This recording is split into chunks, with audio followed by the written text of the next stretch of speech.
কি অবস্থা সবার? তো আজকে কি নিয়ে আলোচনা করবো আমরা? আজকে আমরা মেইনলি বেসিক ইকুয়েশন সলভিং নিয়ে আলোচনা করব। এটা কি কোনো একটা সাবজেক্টের পার্ট? না, এটা কিন্তু কোনো একটা সাবজেক্টের চ্যাপ্টার না। তাহলে এই জিনিসটা কেন শিখবো আমরা? যদি এই জিনিসটা নাই জানি, ইকুয়েশন সলভিং যদি আমরা নাই জানি, তাহলে আমরা ফিজিক্সে ম্যাথ কীভাবে করবো? আমরা ম্যাথ কীভাবে করবো? কারণ ওইখানে আর কিছুই না, কিন্তু এখানে কি সব ইকুয়েশন সলভিং। একটা এক্সাম্পল কি হইতে পারে? আমরা ওই তো ফেমাস একটা ফর্মুলা জানি, v is equal to u plus a t. আমাদের সব মান দেয়া থাকে, কিন্তু আমরা শেষ বেগ জানি, আদি বেগ জানি, আমরা ত্বরণও জানি। আমার বের করতে হচ্ছে সময়। তাহলে এই যে একটা ইকুয়েশনের সব দেয়া থাকবে, একটা আননোনের মানটা বের করতে বলছে, টি এর মান। তাহলে একটা ইকুয়েশন থেকে যদি একটা আননোনের মান বের করি, এটাই তো ইকুয়েশন সলভিং। এখন অনেক বাচ্চারা জাস্ট এটাই করতে পারে না, যে কিভাবে আমরা টি এর মান বের করবো, এটা ওই পাশে নেব, কিভাবে করবো না করবো। এই জিনিসটা কেন হইতেছে? তাইলে আমরা ওই যে ফান্ডামেন্টাল অফ ইকুয়েশন সলভিং, এই জিনিসটাই আমাদের ঘাটতি হয়ে যায়। তো এই জিনিসটাই আমরা মেনলি এই ভিডিওতে শিখবো, বা পুরো প্লে লিস্টে শিখবো। একদম বেসিক থেকে, বেসিক বলতে আমি যোগ বিয়োগ বোঝাইতেছি, একদম যোগ বিয়োগ থেকে শুরু করব। আর একদম বড় যত টাইপের ইকুয়েশন সলভিং হয় সব আমরা শিখবো। বড় বলতে কি বুঝাইতেছি? ধরো এরকম থাকলো x+2, x-2, x-3 বা x+3, x-3 is equal two, এখানেও আরেকটা ইকুয়েশন থাকলো, ধরো x+2/2 প্লাস x/x+2।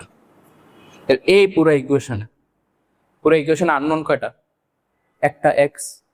তাহলে আমরা এই পুরো ইকুয়েশন থেকে ক্যালকুলেশনটা করে আমাদের কিসের মান বের করতে হবে? এই x এর মানটা বের করতে হবে। এত বড় টাইপ আমাদের লাগে না, ফিজিক্সে লাগে না, ম্যাথে অত বেশি লাগে না। কিন্তু আমরা যদি বড়গুলো সলভ করতে পারি, ওগুলো তো বাচ্চা। তাহলে আমরা এই পুরা জার্নিতে বা পুরা প্লেলিস্টে কি করব? একটা ইকুয়েশন সলভ করা শিখব। নট জাস্ট একঘাতি, এরকম জিনিসটা না। আমরা কি করব? দ্বিঘাতি হইতে পারে, যে x² + 5x - 2 = 0। তাহলে এখান থেকে x এর মানটা কত হবে? এই দ্বিঘাতি x এর উপর যদি পাওয়ার থাকে, তখন x এর মানটা কত হবে? এই ইকুয়েশন সলভিং আমরা শিখবো। আরো কি শিখবো?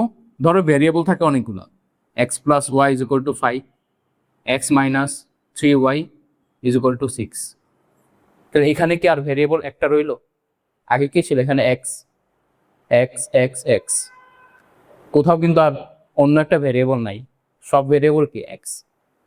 এখানেও দেখো আমি v u a এগুলোর মান কিন্তু আমি জানি। v এর মান 5, u এর মান ধরো 0, এর মান ধরো 2, জাস্ট কিসের মান জানি না? t। তাহলে এখানেও কিন্তু ভেরিয়েবল একটা। কিন্তু এখানে এসে কি হইতেছে? x এর মানও জানি না, y এর মানও জানি না, x এর মানও জানি না, y এর মানও জানি না। তো যদি দুইটা আননোন থাকে, তখন আমরা কিভাবে বের করব? তাহলে এই পুরা জার্নি আমরা কি নিয়ে আলোচনা করব? ভ্যারিয়েবল। কিভাবে একটা ইকুয়েশন সলভ করে আমরা ভ্যারিয়েবল বের করতে পারি। পুরা প্লে লিস্ট জুড়ে আমাদের এটাই থাকবে। যদি আমরা এই যে এতটুকু জিনিস শিখতে পারি, যে একটা ইকুয়েশন সলভ করে কিভাবে একটা আননোনের মান বের করা যায়, বা দুইটা ইকুয়েশন সলভ করে দুইটা আননোনের মান কিভাবে বের করা যায়, তাহলে এইটুক বিশ্বাস রাখো, ফিজিক্সের 50% তোমার শেষ। ফিজিক্স আর কিছুই না, ইকুয়েশন সলভিং। তো বাকি 50% কি? ওই যে একটা ফর্মুলা বসাইতে হবে না, এই ফর্মুলাটা চুজিং, যে আমার কোন ফর্মুলাটা চুজ করতে হবে এই ম্যাথটা করার জন্য। তাহলে ফর্মুলা চুজিং হলো 50%, বাকি 50% কি? এই ইকুয়েশন সলভিং। তাহলে এই প্লেলিস্টটা খুবই ইম্পর্টেন্ট, যদিও কোনো সাবজেক্টের পার্ট না এটা, কিন্তু ইকুয়েশন সলভিং অনেক ইম্পর্টেন্ট।